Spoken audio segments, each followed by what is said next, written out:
Digamos, Padre, háblanos ahora al corazón. Señor, enséñanos la porción del pan que tienes para nosotros en esta mañana, Señor, en esta tarde. Damos gracias porque tú eres el pan de vida, Señor.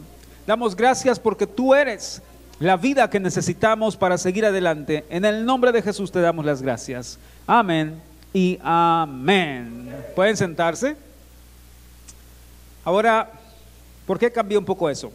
Porque no tengo tiempo de hablarles todo el tema, como les digo, y resulta ser que hoy vamos a entrar a un ámbito nuevo. Hemos estado hablando todas estas semanas anteriores acerca de la luz del candelero, ¿verdad? ¿Aprendieron algo acerca de la luz del candelero?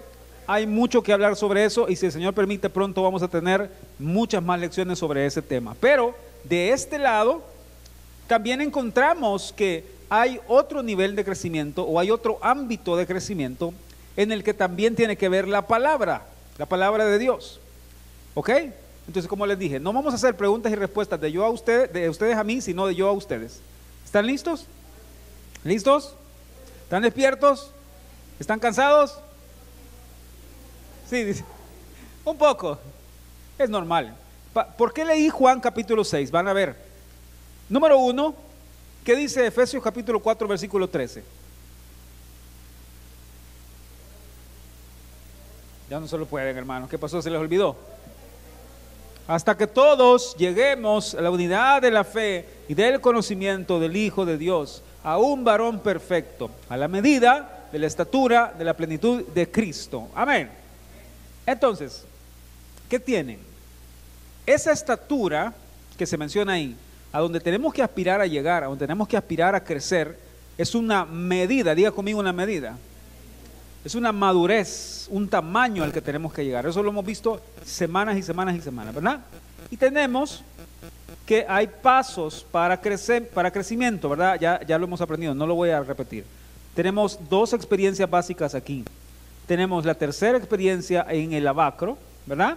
Tenemos la cuarta experiencia en el altar de oro, ¿verdad? El altar de la oración. Y tenemos la quinta experiencia que hemos estudiado a la luz de la palabra o del candelero de oro. ¿Cierto? Tenemos sangre, fuego y agua aquí. Quiero ver si me funciona mejor este. Sí. Tenemos sangre, fuego y agua abajo. Ya lo hemos explicado, estén en el canal todos estos mensajes. En el altar de oro, ¿qué tenemos? Oración, el nombre de Jesús en los 5 ingredientes del incienso, el Espíritu Santo, intercesión, dolores de parto, ¿verdad? Por cierto, ahora, fíjense cómo funciona esto. Estábamos en la oración, estábamos en la administración y yo tenía un sentir en mi corazón cuando estábamos orando y luego Josué se me acercó y solo me dijo 3 palabras, o 3 o 4 palabras me dijiste. ¿Y saben qué? Era exactamente lo que yo estaba pensando. Es la verdad. Y digo, ¿por qué? ¿Cómo funciona eso? No es porque nosotros tengamos algo especial, es porque al Señor le place confirmar muchas veces qué es lo que Él está buscando hacer sobre eso. ¿Sí? Y la palabra que el Señor ponía en mi corazón y luego la confirmó era la siguiente. Hay muchos que aún no tienen el bautismo del Espíritu Santo y por lo tanto se pierden o no encuentran o no tienen el don de hablar en otras lenguas. ¿Sí? Y tal vez me detengo en eso porque quería entrar ahora a la mesa de los panes, pero como les digo, no tengo mucho tiempo, no puedo explicarles mucho sobre eso, pero como leímos el texto necesito explicarles algo. Luego tenemos la experiencia del candelero. ¿Qué encuentran en el candelero?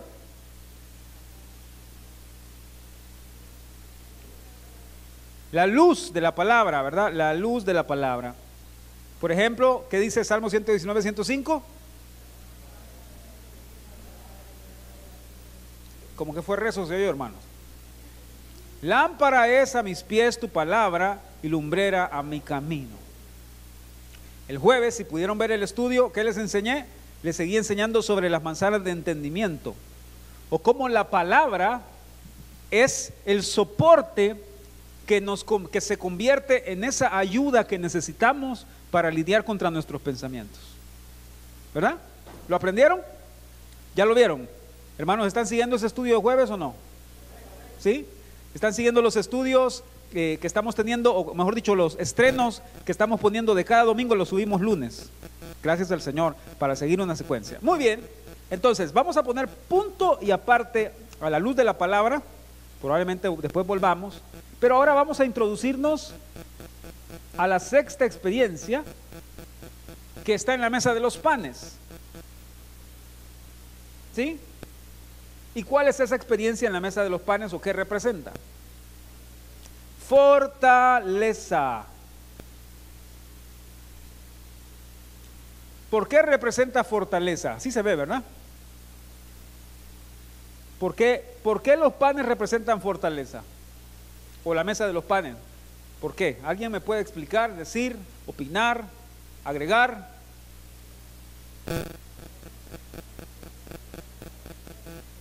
En las experiencias el Señor nos hace fuertes, dice.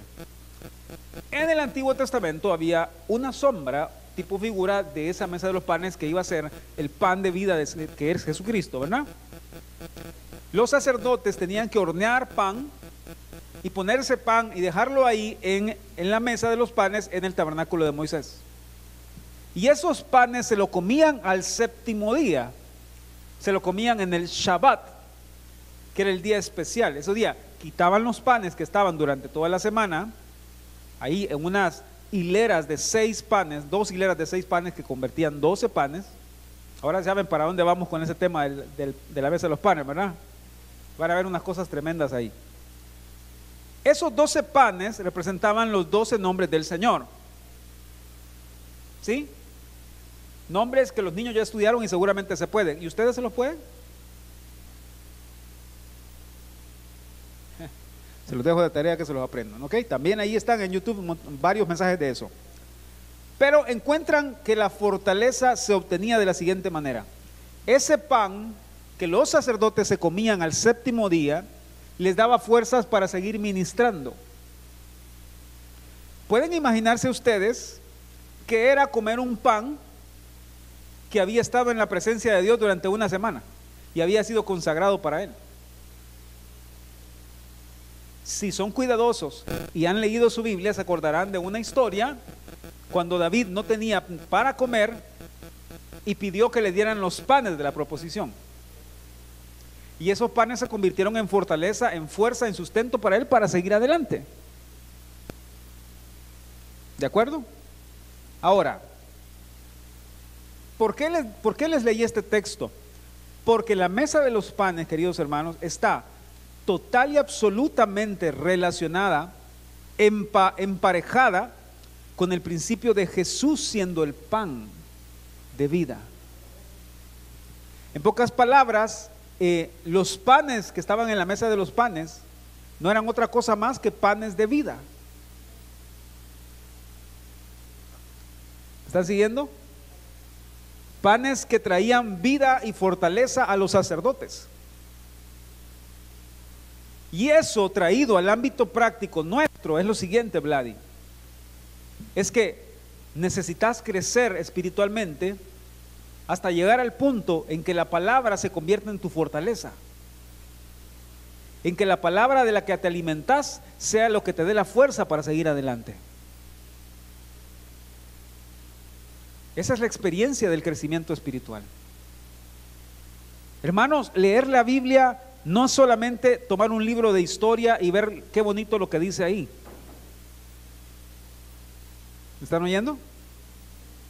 Leer la Biblia significa comer de ella, alimentarnos de ella. ¿Ok? Ahora, abro paréntesis porque dije, por la razón por la que el Señor nos puso esto en el corazón, vamos en los próximos días a prepararlos y a prepararnos para comenzar a orar por aquellas personas que no tienen el don del Espíritu Santo o el bautismo en el Espíritu Santo y puedan recibir. Y escuchen, y aquellos que ya tienen el don de lenguas, que puedan cambiar y que puedan crecer en eso, porque también se crece en las lenguas. Si usted está hablando el mismo tipo de lenguas de hace 15, 20 años, de hace 5, 10 años, hay algo que está estancándose ahí. ¿De acuerdo? ¿Por qué? Porque tenemos que ser constantemente llenos del Espíritu. Y por eso menciona esto, y mi agua está allá. Gracias. Por eso mencioné esto, porque miren, déjenme explicarles qué pasa cuando oran en lenguas y por qué es importante que lo hagan. ¿De acuerdo? Mírenme pues, voy a tratar de explicárselos en términos prácticos y luego nos vamos a nuestra lección y con eso vamos a terminar. Por lo menos lo vamos a introducir, me quedan 10 minutos. Oigan, cuando a ustedes les preguntan algo, por ejemplo, vamos a poner un ejemplo. Quiero ver, allá está Mike. Mike, ¿cómo te gusta la carne asada?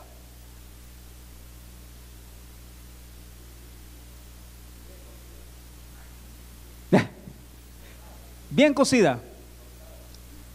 Ahora, déjame hacerte una pregunta. ¿Por qué lo pensaste tanto?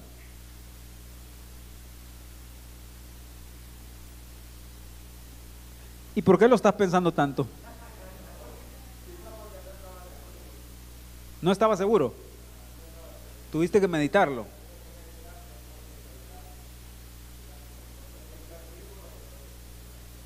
No sos muy carnívoro. Va, miren el ejemplo. Necesito que lo entiendan, por favor. ¿Qué tuvo que hacer Mike para hablar una palabra? Pensarla. Pues hay gente que le camina primero el cerebro y después la lengua, por cierto. Pero, digo, primero la lengua, después el cerebro. Pero generalmente uno piensa lo que dice. ¿Sí? Ahora, ¿cómo se llama ese proceso de traer tu pensamiento a tu boca? Crea una imagen en la mente, ajá, lo trata en el cerebro se lo comunica a la boca y entonces habla. Pregunta, ¿verdad que las palabras no se forman en la boca en sí? La boca profiere las palabras, pero ¿dónde se forman las palabras? En el cerebro.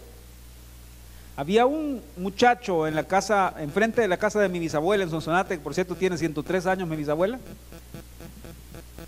Y había un muchacho que estaba sentado todo el tiempo enfrente y estaba en este estilo. Él solo. Sí, no estaba bien de la cabeza. Y estaba hablando él solo. Pero cuando yo me acuerdo que estaba pequeño y llegaba más o menos a ver, por curiosidad, ¿verdad? Por temor, y oía que estaba hablando incoherencias. ¿Sí? Ahora, ¿por qué estoy tratando de llevarlos a ese pensamiento? Porque la acción de que el cerebro le comunique a la boca lo que tiene que decir, eso se llama lenguaje, una comunicación. ¿Verdad que no tenía sentido que yo viniera y le hablara a Jaime incoherencias? ¿Verdad? Jaime le hacía del elefante rosado y el unicornio que saltó y vino y me pegó. Eso es un tipo de comunicación, pero no tiene sentido. Estoy tratando de llevarlos a lo siguiente. Hay una conexión entre el cerebro y la boca para poder proferir una comunicación, una palabra, un lenguaje. ¿Saben qué pasa cuando hablan en lenguas?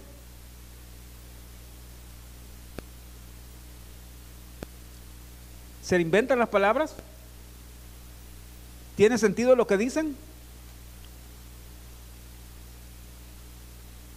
¿Saben qué pasa cuando hablan en lenguas?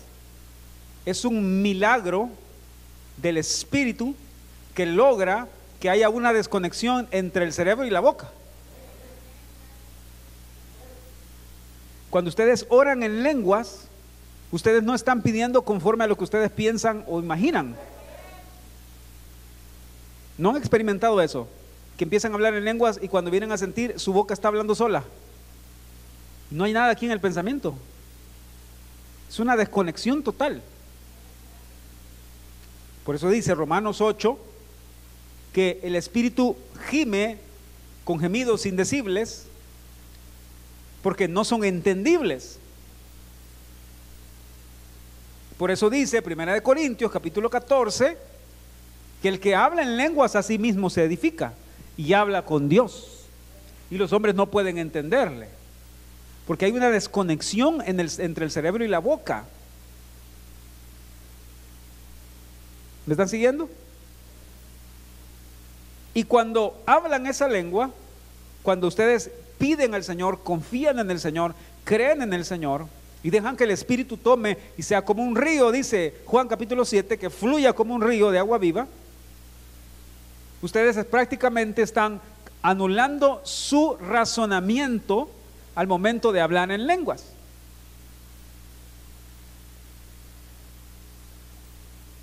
Les voy a decir algo. Cuando vean que en esta iglesia pase lo que pasó hoy, que nos metemos y hablamos en lenguas, intercedemos y nos metemos hasta el fondo y quedamos cansadísimos, no pasa porque nosotros estamos queriendo que pase, para empezar, en el sentido de que nosotros lo produzcamos. Lo que está pasando es que el Espíritu anuló nuestro cerebro, en pocas palabras, y Él ha tomado control de nuestro cuerpo. ¿Ok? Ahora, ¿por qué pasa eso? Porque el Espíritu Santo viene y toma control de nuestro cerebro y de nuestra boca. Y, ¿qué dice Santiago? De lo que habló hace poco la pastora con los jóvenes. No pueden haber dos aguas de una misma fuente. ¿Se acuerdan? O las aguas son amargas o las aguas son dulces. ¿Qué creen que pasa cuando el Señor viene y toca nuestra lengua y se desconecta del cerebro y no empezamos a pensar lo que estamos hablando, sino que simplemente fluimos en ese río y el Señor nos toma y nos toca? Esta boca es una fuente de donde salen muchas palabras. El Señor, por medio del Espíritu Santo, viene y santifica nuestra boca al hablar en lenguas. ¿Sí me doy a entender? Por eso deben anhelar recibir el bautismo del Espíritu Santo.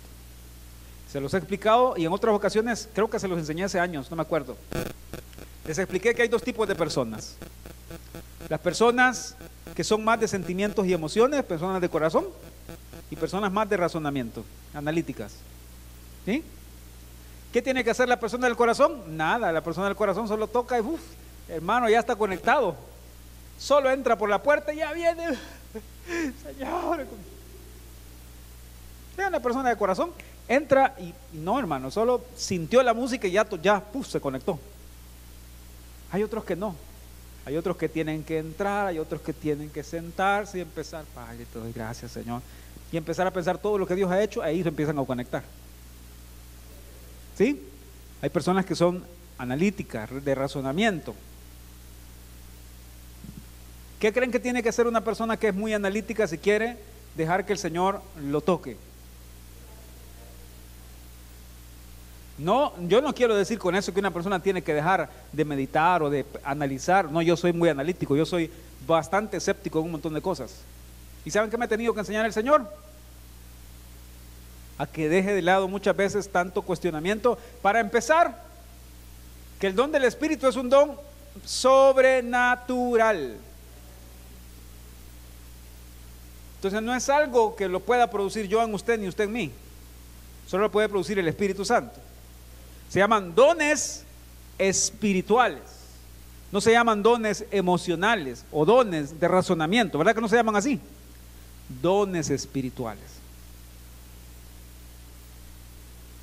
Entonces, ¿quieren saber qué pueden hacer para que el Señor los tome y entonces puedan llegar a donde quieren llegar en el Espíritu? Dejen de razonarlo todo. Es que no le va a encontrar sentido. ¿Quieren que se los demuestre que no le van a encontrar sentido? ¿Quieren que les demuestre que no van a encontrar sentido en Dios? ¿Ah? Va pues, miren. Antes de esa creación, antes de que empezara a expandirse el universo, 13.800 millones de años creo que tiene, o más o menos, lo que han descubierto. Antes de eso, en esa explosión que le llaman el famoso Big Bang, ¿qué había antes de eso? La nada, dice la gente. La nada siempre va a producir nada. Para que hubiera lo que hay, para que haya existido lo que existe, se necesitaba de un Dios que estuviera fuera de esa ecuación, o fuera un ente que estaba fuera de donde salió todo. ¿Qué había antes de eso? ¿Qué lo llenaba todo? ¿De dónde salió el espacio? ¿De dónde salió el tiempo? Los científicos pueden explicar la razón de las cosas, ¿verdad? O cómo funcionan las cosas, pero nunca han podido explicar el porqué de las cosas. ¿Por qué existen? ¿Para qué existen? ¿Por casualidad? Bueno, si nos vamos a eso, hay millonésimas de posibilidades de que no existiéramos y no fuéramos como somos. Y me parece que Ronnie y Janet han estudiado psicología y pueden saber lo complejo que es el ser humano en razonamiento, en pensamiento, en idea, en todo eso. Ahora, es difícil decir que hemos llegado a ser lo que somos, pensar lo que pensamos por casualidad. ¿No se han dado cuenta de eso? Entonces, bueno, pero volviendo al punto, ¿por qué me fui por ahí? Porque necesito que entiendan que lo que el Espíritu hace en nosotros no es de este mundo, es sobrenatural. De igual manera como es sobrenatural el hecho de que muchas personas han sido sanas por el Señor y en su nombre, inexplicable, de esa manera también es inexplicable cómo el Señor pudo amarnos como nos amó. Entre lo que jamás van a poder explicar y entender, por muy eruditos que seamos, por muy grandiosos que seamos y por mucho que estudiemos, es llegar a entender cómo Dios nos amó. No lo van a poder entender. ¿Saben por qué no lo pueden entender? ¿Saben por qué no lo pueden entender?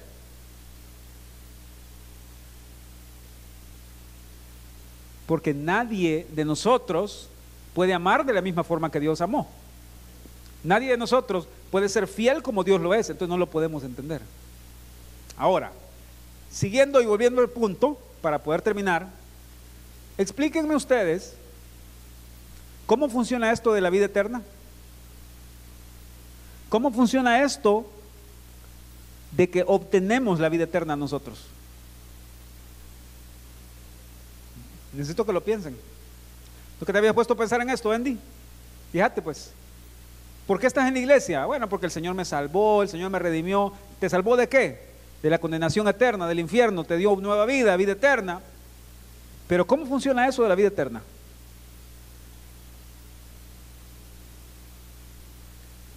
Hoy he venido bien analítico, ya se dieron cuenta. ¿Por qué no lo pueden entender?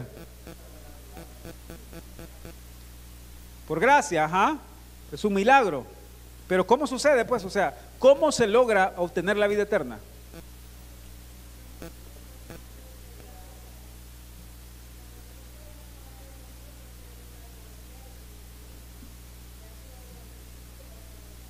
No se vale. Ya les diste la respuesta. Son bromas.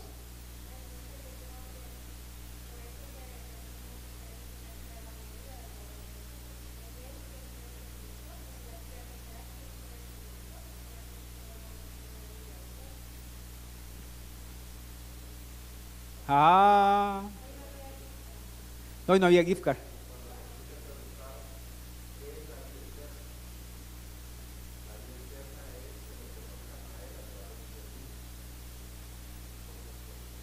Pues se dan cuenta que sí lo saben, ¿verdad? ¿Saben cómo funciona la vida eterna? La vida eterna se obtiene o funciona, opera en que en este cuerpo mortal viene a morar un inmortal, uno que es la vida eterna. Él viene a morar aquí adentro, y esa vida eterna que viene a morar adentro absorbe por completo nuestra mortalidad. Ustedes lo acaban de leer, ahí de lo que lo leímos. ¿Qué dice Juan capítulo 6, lo que acabamos de leer de los panes o del pan? Léanlo por favor. Versículo 48, por favor. Bueno, el 47, miren pues. De cierto os digo, ¿qué dice? Yo soy el pan de vida. Lean el 50. Este es el pan que desciende del cielo, para que el que de él come. Déjenme explicarles cómo funciona esto. Esta va a ser la introducción a este tema, ¿ok? O sea, todo lo demás era, yo estaba platicando con ustedes, no era la lección, ¿verdad? ¿Cómo funciona la vida eterna en nosotros? El día que comemos de Jesús y Él viene a formar parte de nosotros, Ese día Él absorbe nuestra mortalidad, por así decirlo, y Él revela su vida eterna cuando dice: yo soy el pan de vida. ¿Me están siguiendo? Ahora, vámonos a 1 Corintios. Ya termino, hermanos. Disculpen, oigan, pero el Señor nos ha tomado y estamos aquí en esta lección. Solo lo estoy mencionando y lo vamos a ver la otra semana si el Señor lo permite.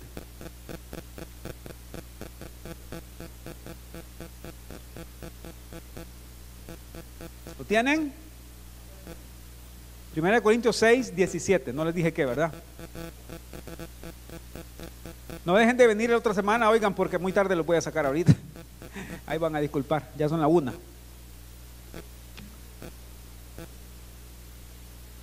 ¿Listos? ¿Qué dice? Pero el que se une al Señor, un espíritu es con Él. Venimos en nuestra mortalidad y le decimos: Señor, yo te acepto como mi Salvador personal, yo te recibo como mi Salvador, límpiame, lávame, purifícame. Y se acuerdan que decía: el que cree en mí, aunque esté muerto, vivirá. Entonces, ¿qué es comer del pan? En primer lugar, entre varias cosas, significa creer en Él, confiar en Él, aprender a conocer su naturaleza, a confiar en su naturaleza. Eso es comer del pan, en primer lugar. Vamos a ver otras cosas que significa más adelante. Pero aquí dice, el contexto, Pablo está hablando de personas que van a buscar rameras, prostitutas. Y dice que el que se une con una prostituta se vuelve uno con ella. Es pecado. No se hace. De ninguna forma. Se une con esa mujer. Y dice: de igual manera, así como cuando Cristo viene a morar en ustedes, se vuelven uno con Él ustedes. ¿Están ahí? Ahora, movámonos a Juan capítulo 14. Ya casi terminamos. ¿Están aprendiendo algo? Entonces, ¿qué van a hacer para que el Espíritu Santo los llene más? Aprender a dejar de razonar y pensar y pedirle: Señor, haz que mi mente se desconecte de mi boca y toma tú el control de mí. ¿Listos? Sí, eso lo razonan, otras cosas no razonan. Miren pues, estos pasajes yo estoy seguro que los han leído, pero nunca se habían puesto a pensar en eso. Entonces dice, miren pues, mírenme para acá antes que lean. El que come del pan de vida tiene vida eterna, ¿verdad? Cree en Jesús, come de ese pan, come de sus experiencias, come de su naturaleza. El pan viene a morar en él. Entonces ese pan de vida eterna le da vida eterna a la persona mortal. ¿Por qué? Porque dice 1 Corintios 6, 17 que el que se une al Señor, un espíritu es con Él. Ahora, vean lo que dice Juan 14, 20, por favor. ¿Están listos? Dice: en aquel día sabréis que yo estoy en mi Padre y vosotros en mí y yo en vosotros. ¿Entienden ya de lo que les estoy hablando? Cuando Cristo viene a morar en nosotros, es como que Cristo absorbiera nuestra humanidad, absorbiera nuestra mortalidad y permitiera unirnos al Padre para la vida eterna. Aquí somos mortales, pero en el Padre somos eternos y somos inmortales en Él por su vida, por lo que Él es, por su naturaleza. Entonces, entienden cuando la Biblia dice que lejos del Señor nada podemos hacer. ¿Entienden cuando la Biblia dice que el que no cree en Él ha sido condenado?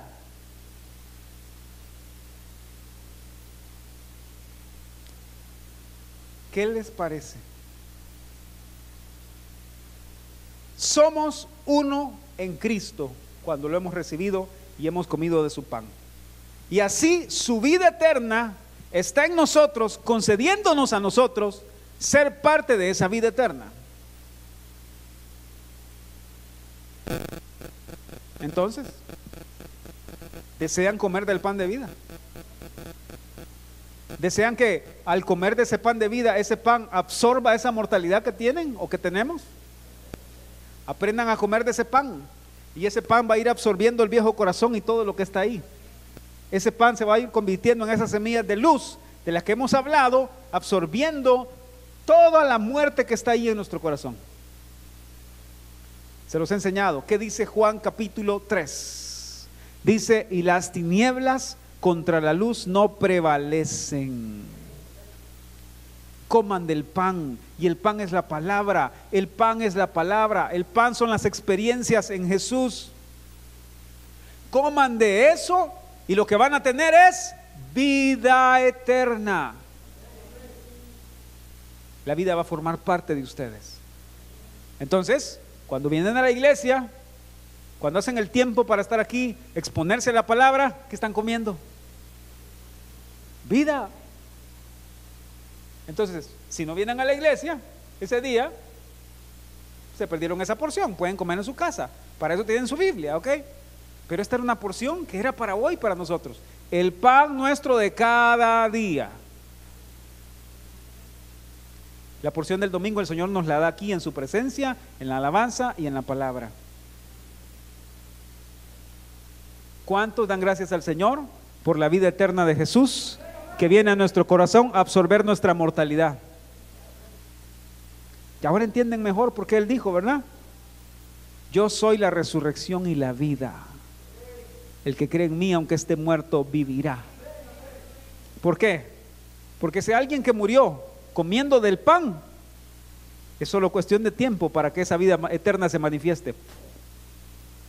Se los he dicho los días anteriores, ¿verdad? Primera de Corintios capítulo 15, me parece, o 14, me parece que dice: se siembra en corrupción para cosechar en incorrupción. Se siembra en este cuerpo de corrupción que tenemos para que en la eternidad brille como un resplandor de sol, de incorrupción, de perfección, allá en la eternidad. Entonces, miren pues, entonces cuando vayan al cielo, cuando lleguemos al cielo, y el día revele lo que había en el corazón de cada uno, toda esa vida que va a brotar, ¿de quién era? Era de Cristo. Nunca fue de nosotros, fue Él quien por su vida nos llevó allá arriba a la eternidad. Se dan cuenta que nunca nosotros vamos a producir nada, es solo su vida eterna en nosotros. ¿Tienen la vida ustedes? ¿Quieren más de esa vida ustedes? Démosle un aplauso al Señor, por favor. Y bueno, como les digo, esta es la introducción al nuevo ámbito en que vamos a estar estudiando sobre la mesa de los panes. Este es solamente el principio de muchas cosas, y el Señor lo permite y nos lo deja hacerlo, ¿verdad? Por favor, pónganse de pie, vamos a orar. Vamos a orar un momento más y ya pues nos vamos. Padre, te damos gracias hoy por esta oportunidad que nos has dado, Señor, de aprender de tu palabra, Señor, de aprender que tú eres la luz, Señor, que tú eres el pan, que tú eres la vida, Señor, que la vida está en ti, Señor, que tú eres esa vida eterna que absorbe nuestra humanidad, nuestra mortalidad. Señor, te damos gracias, gracias, gracias, Señor. Gracias porque si fuera por nosotros, jamás hubiéramos podido producir nada de vida, Señor. Lo único que hay en nuestro corazón es muerte, tinieblas, Señor, odio. Pero gracias por el pan de vida que eres tú, Señor. Gracias por ese pan que fue partido por nosotros, Señor. Fue partido a través de los sufrimientos, padecimientos en la cruz del Calvario. Y gracias, Señor, porque ese pan viene a nuestro corazón ahora, Señor, y trae vida eterna, vida genuina, real, verdadera, Señor. Gracias te damos, Señor, por salvarnos de esta propia naturaleza que tenemos, que es corrupta, Señor. Gracias, gracias, Señor. Yo te pido que nos ayudes, Señor. Ayúdanos a poder crecer en la palabra, a poder crecer en experiencias, a poder crecer en nuevas lenguas, Señor, poder crecer en el Espíritu, Señor. Ayúdanos, Señor, a no pensar tanto, a no razonar tanto cuando se trate de ti, Señor, a confiar, Señor, para que tú puedas decir, Señor, como dijiste, bienaventurados son los que creen sin ver, Señor. Ayúdanos en el nombre de Jesús a poder poner nuestra fe, nuestra confianza en ti, sin estar esperando ver para creer, Señor. Ayúdanos a creer en tu palabra, a creer en lo que tú eres, lo que tú dices, Señor, poniendo nuestra plena y total confianza en ti, en el nombre de Jesús. Padre, yo te pido que bendigas a mis hermanos en esta tarde. Señor Dios Padre, Bendícelos, prospéralos en todo lo que emprendan, en todo lo que hagan en esta semana, Señor. Guárdalos en tu nombre, guárdalos en tu verdad, Señor Jesús. Que tu gracia y tu favor los acompañe donde quiera que vayan. En el nombre de Jesús te damos las gracias. Amén y amén. Denme otro aplauso al Señor, por favor.